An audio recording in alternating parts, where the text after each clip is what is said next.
Hey friends, pro-life leader Frank Pavone here, bringing you my daily diary segment. What did I do on Saturday, the 30th of August, Sunday, the 31st, and Monday, September 1st of 2025? Well, on Saturday, the 30th, I was in Tyson's Corner, Virginia, ready to take part in the EWTN Family Celebration. That's like a one-day conference that they have. They've been doing it since their 25th anniversary, some 20 years ago.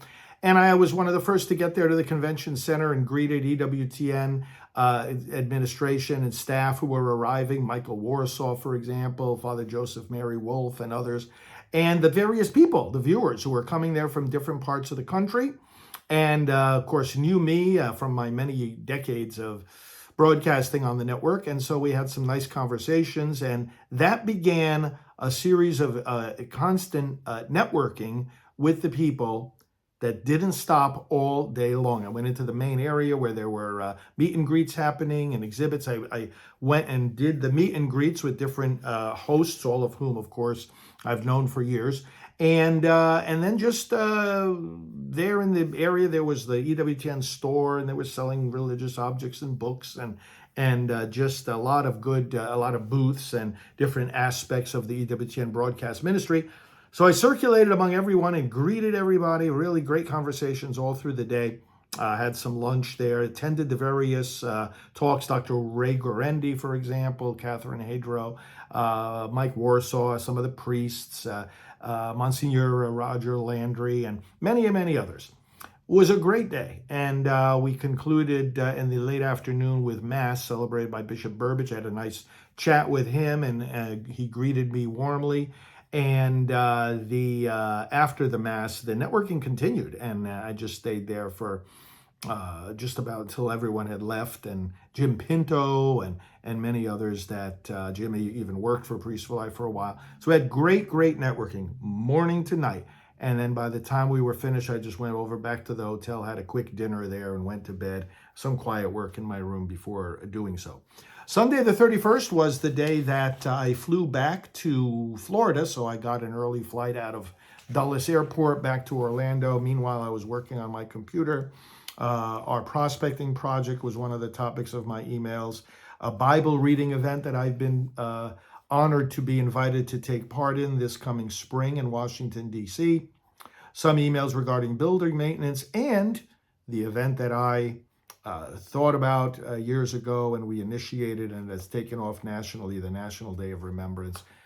Some communications about that. Had the flight back, and then was driven back to the office, worked in the office the rest of the day. A lot of things to do around the office, just putting some things in order, and signing some cards and letters, doing work at my desk, catching up on broadcasting and taping. I had to do a lot of taping in the studio because then there would be another trip coming up that I have to have pre-recorded shows for. So I did a lot of that work, and did that the rest of the day. Of course, being Sunday, took time for worship and prayer, and just enjoyed being back there in the office and catching up. Monday, September 1st was Labor Day.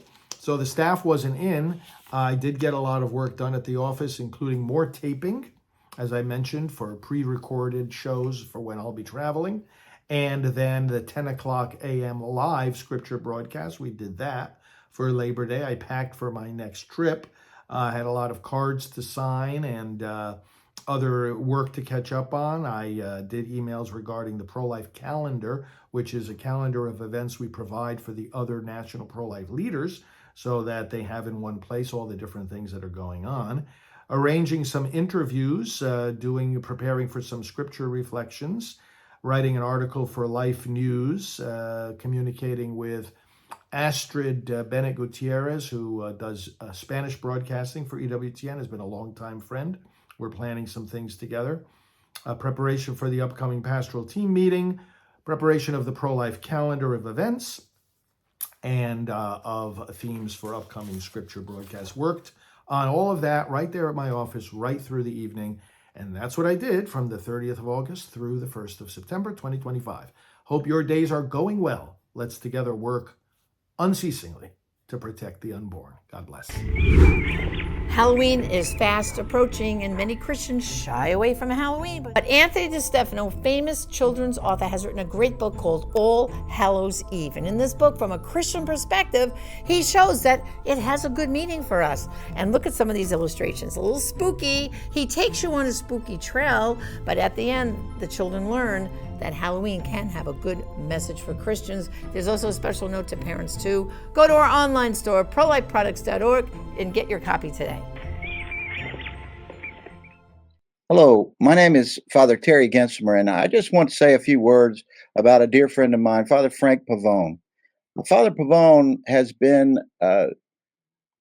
just a warrior for children in their mother's womb, for life, for the sacredness of human life all over the world, for more than 3 decades. And I just want to say, first of all, thank you to Father Frank.